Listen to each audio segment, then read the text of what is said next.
बिस्मिल्लाहिर्रहमानिर्रहीम stock family अस्सलाम वालेकुम and welcome back your on channel stock analysis.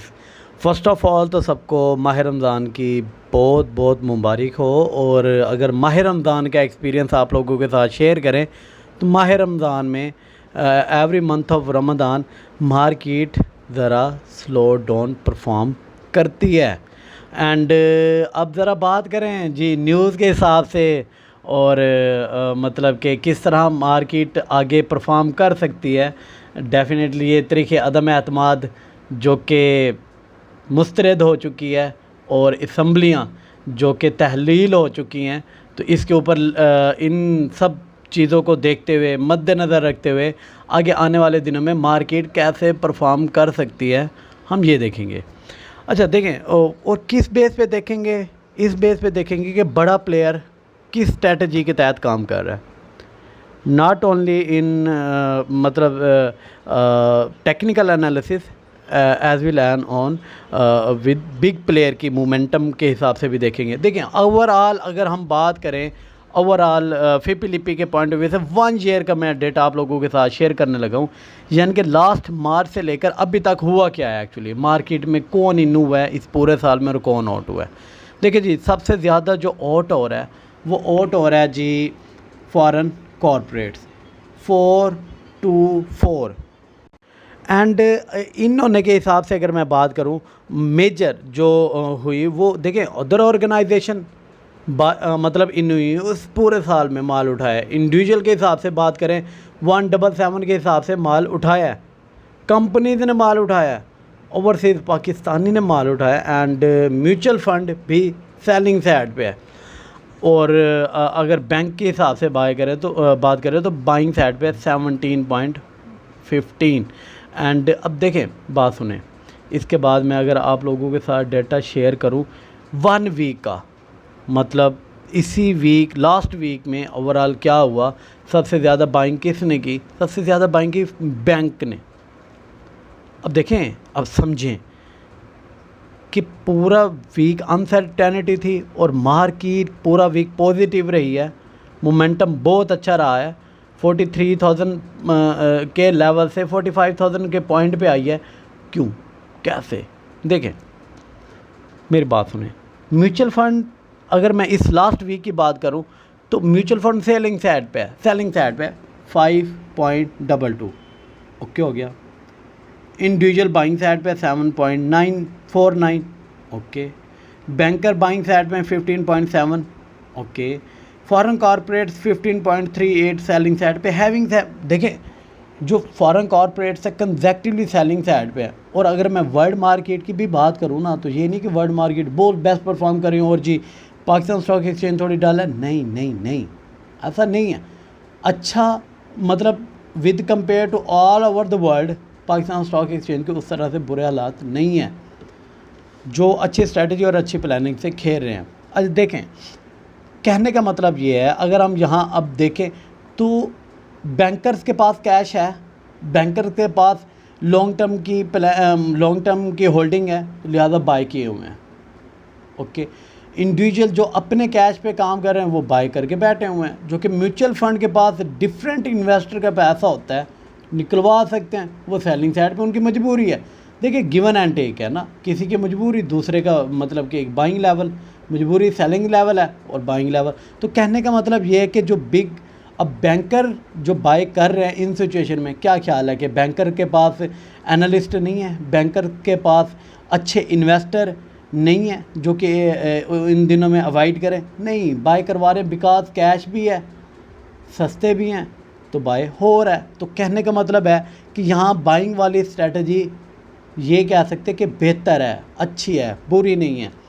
अब अगर लास्ट डे का मतलब रिसेंट कल का मैं अगर आप लोगों के साथ डाटा शेयर करूं फ्राइडे का,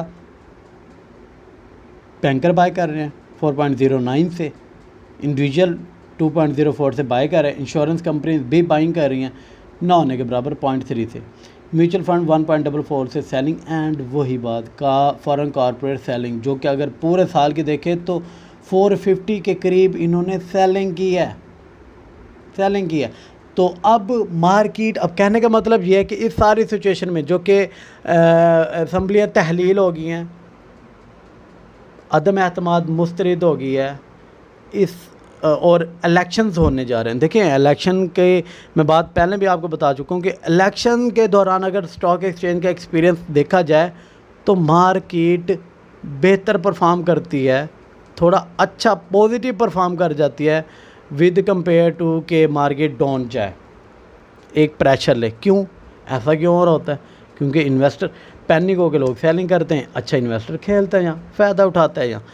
तो कहने का मतलब है कि इस सारी सिचुएशन में माह रमज़ान का, जैसे मैं ऑलरेडी एक्सपीरियंस शेयर कर चुका हूँ कि थोड़ी मार्केट स्लो डाउन होती है, वर्किंग आवर्स कम हो जाते हैं। देखिए टाइमिंग क्या है जी, 10 पे ओपन होगी, 10:15 पे मतलब 10 पे प्री ओपन होगी, 10:15 पे प्रॉपर ओपन होगी एंड 2 PM तक मार्केट रहेगी। जाएंगे कह सकते हैं कि 4 घंटे का सेशन होगा, जो कि आम रूटीन में ये होता था 6 घंटे का। तो थोड़ा टाइम भी कम है, तो इस वजह से भी थोड़ा ये भी एक एलिमेंट है जिसकी वजह से थोड़ा मार्केट स्लो डाउन होती है। और दूसरी देखें, अब इस सारी सिचुएशन में मुझे ये लग रहा है, हमें ये लग रहा है कि आने वाले दिनों में मार्केट में फ्लक्चुएशन तो रहेगी, बड़ा इन्वेस्टर अकामुलेट कर रहा है। अब कंजर्वेटिवली जो फॉरेन कॉरपोरेट्स निकल के बैठी हैं, इन म्यूचुअल फंड पैसा निकाल के बैठे हुए हैं, क्या ख्याल है कि ये कैश लेके बैठे रहेंगे? बाइंग साइड पे इन्होंने नहीं आना है, होंगे। लेकिन कहने का मतलब है कि इन्वेस्टर अभी कॉन्फिडेंस में नहीं है, फॉरेन कॉरपोरेट्स कॉन्फिडेंस में नहीं है, बड़ा इन्वेस्टर अभी अनसर्टन है। अगर काम होगा तो स्लो होगा, अगर मार्केट अगर थोड़ी ऊपर जाती है तो वो लेवल हम डेली बेसिस पे शेयर करते रहेंगे कि किस लेवल पे कहाँ प्रॉफिट बुकिंग करनी है, कहाँ कुछ करना है, वो होगा। लेकिन कहने का मतलब है कि एक अच्छी अपॉर्चुनिटी होगी, लाइक एज कि अगर लास्ट दिनों की मैं बात करूं तो छोटे share GGL, GGL, ANL, GTACH और इसके अलावा TPLPL, इन शेयर में GHNL एंड सो ऑन, सारे शेयर अच्छे चले। किसी भी सेक्टर को देख लें तो अच्छा परफॉर्म किया है, ये नहीं कि अच्छा परफॉर्म नहीं किया, बहुत अच्छा मार्जिन दिया है, अच्छे लेवल पे चीज़ें आई हैं। इसी तरह ही होगा आगे भी। लेकिन कहें कि मार्केट यहाँ से अभी ऊपर जाने की, यहाँ से 45,000 से मज़ीद टेक्निकली बेस पे 1,000 और ऊपर जाने की कैपेसिटी रखती है, जा सकती है। ये सिचुएशन, इस सिचुएशन में भी 1,000 मज़ीद प्लस हो सकती है। अब कंसेक्टिवली तो नहीं होगी, लेकिन जिस तरह मार्केट आती है नेगेटिव देन पॉजिटिव, तो कहने का मतलब है कि इन दिनों में ना इन्वेस्टर कम एक्टिव होगा, ट्रेडर ज़्यादा एक्टिव होगा। यानी कि ऐसे इन्वेस्टर जिन्होंने इन्वेस्ट करके भूल जाना है, वो अभी इन दिनों में मार्केट में इन नहीं होंगे। लेकिन ऐसा इन्वेस्टर जो कि मार्केट को देखेगा रेड है, बाय करेगा, हैवी बाइंग करेगा एंड ग्रीन में जाके सेलिंग भी देखने को मिलेगी। इस तरह का भी काम मार्केट में रहेगा। ये नहीं है कि इस सारी सिचुएशन में, अब देखें जिस तरह की सिचुएशन हो गई है, 3 महीने बाद इलेक्शन है, अब विद इन 3 मंथ इलेक्शन होने हैं, तो इसका मतलब है तो फिर तो मार्केट में काम करे ही ना। तो मार्केट में काम भी करना है, सिर्फ इन दिनों में वो बंदा काम करे या कर सकता है जो एक्टिव ट्रेडर है, इन्वेस्टर है, जिन्होंने इन्वेस्ट करके बोलना है। तो वो मेरा ख्याल है कि थोड़ा अभी वेट एंड सी वाली सिचुएशन पे जा सकता है। उसके लिए ये सिचुएशन बेहतर है कि वेट करे और बाइंग बाद में करे। और जिनकी ऑलरेडी होल्डिंग में है, मेरा ख्याल है कि ये लेवल नहीं है कि वो इस सिचुएशन में आके टेंशन में लेके वो सेल कर दे, ऐसा भी नहीं है। लेकिन आपने इंटरनेशनल लेवल पे भी बहुत सारे महाज खोले हुए हैं, अल्लाह पाक खैर करेगा और मामलात डेली बेसिस पे इंशाल्लाह आप लोगों के साथ शेयर करते रहेंगे। मार्केट अब कुल मिला के बात ये है, मार्केट फर्दर 1,000 पॉइंट ऊपर जाने की कैपेसिटी है।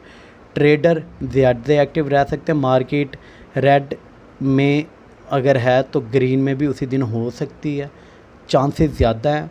इन्वेस्टर कम है, जो बड़ा ट्रेडर है, जो बड़ा इन्वेस्टर है, वो अभी नहीं आएगा, मतलब अभी सिर्फ ट्रेडर ही मिलेगा आपको।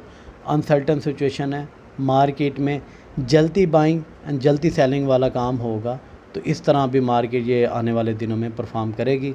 बाकी इंशाल्लाह डेली बेसिस पे एनालिसिस और बातचीत होती रहेगी। अब तक के लिए इतना ही। अपना ख्याल रखें और अपने इस चैनल का ख्याल रखें।